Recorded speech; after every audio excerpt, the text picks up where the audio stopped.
Okay, so we're going to have a look at the satellite setup for the TVs. Now, basically, it's made up of three boxes. The top box is what we call the satellite receiver. The second box, where you see the three lights, that is best described as like a power board.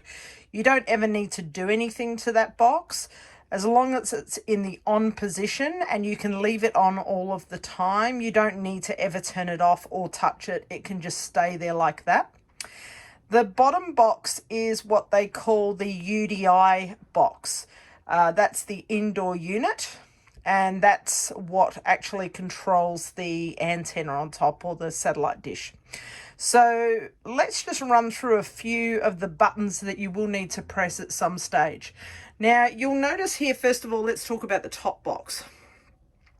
That flashing red light there means that at the moment there's no signal getting to the TVs at all, and that is because the satellite dish is actually currently down, so you won't get any reception or satellite in here whilst the dish is down. It does need to be up, so that would need to be a solid red wave there for that to be showing you that you have signal.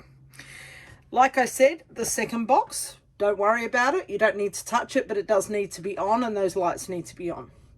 The bottom box is where we will be turning the satellite dish on and searching for signal.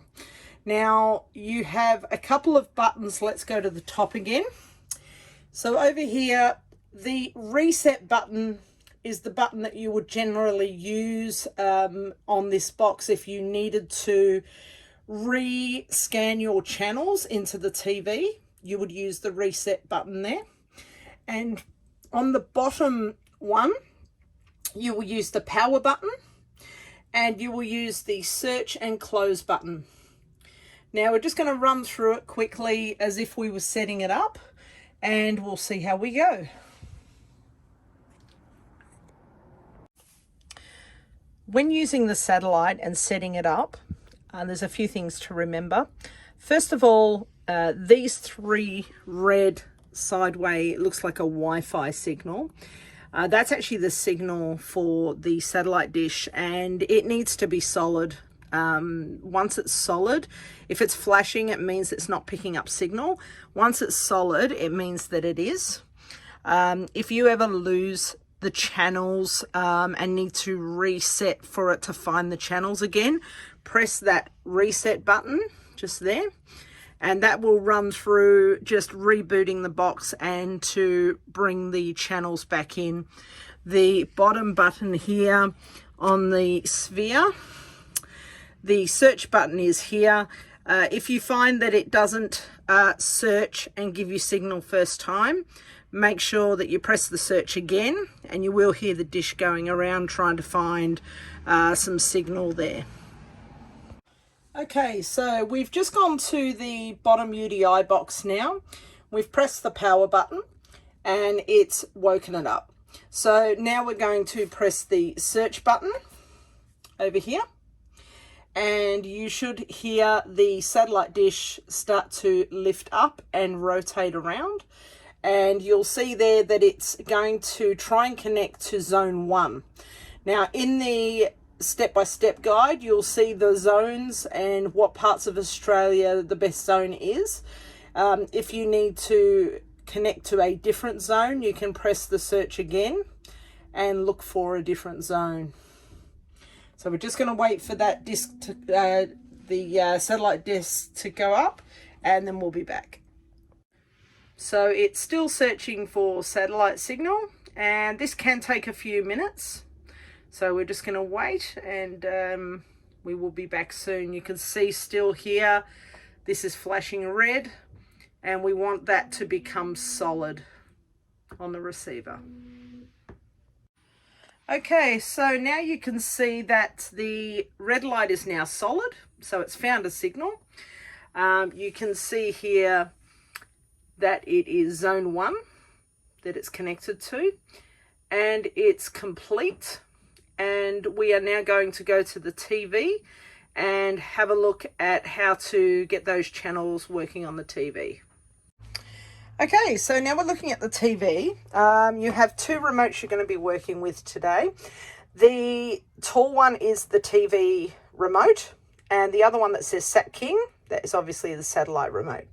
Now, you will notice on the bench here that the infrared for the satellite is sitting here.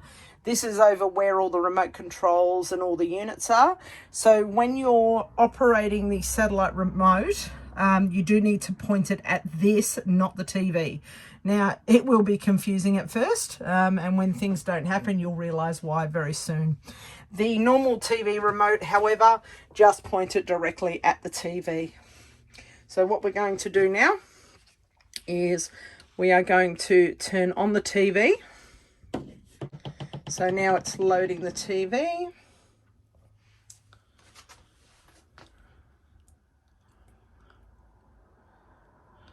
Okay. It says no signal.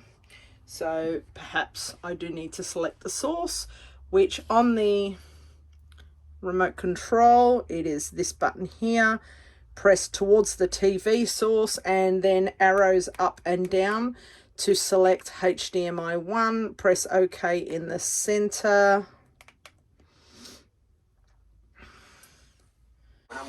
Okay, so the channels have now loaded. You can see now we're looking at television. Here's the remote control. Of course, point it towards the wall. Just by going channel up and down, you will see different channels coming through. Channel 7 and 9.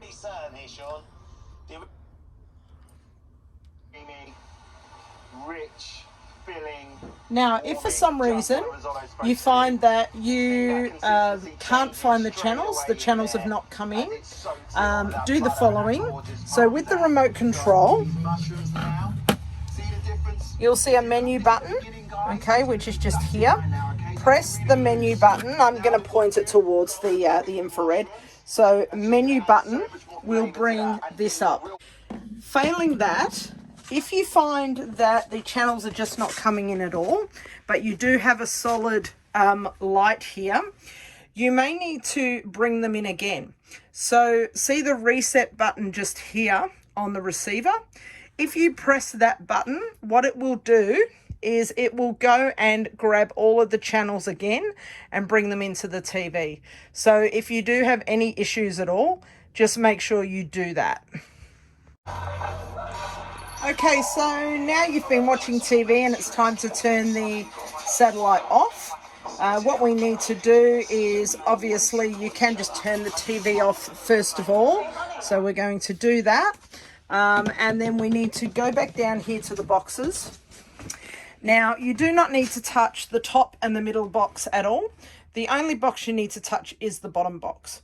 And what we're going to do is you first press power, and what that does is wakes it up, because when you initially press the power button, once it has found signal, it goes into sleep mode. So it's not off, it's just in sleep mode. So to wake it up, you press the power button and then you press close, and then you will hear the satellite dish coming down. Now, once it comes down, you press the power button again and that turns it off. And that is all you need to do. It is advisable to walk away from the motorhome and have a look up at the rear of the motorhome and just make sure that the disc has gone down completely.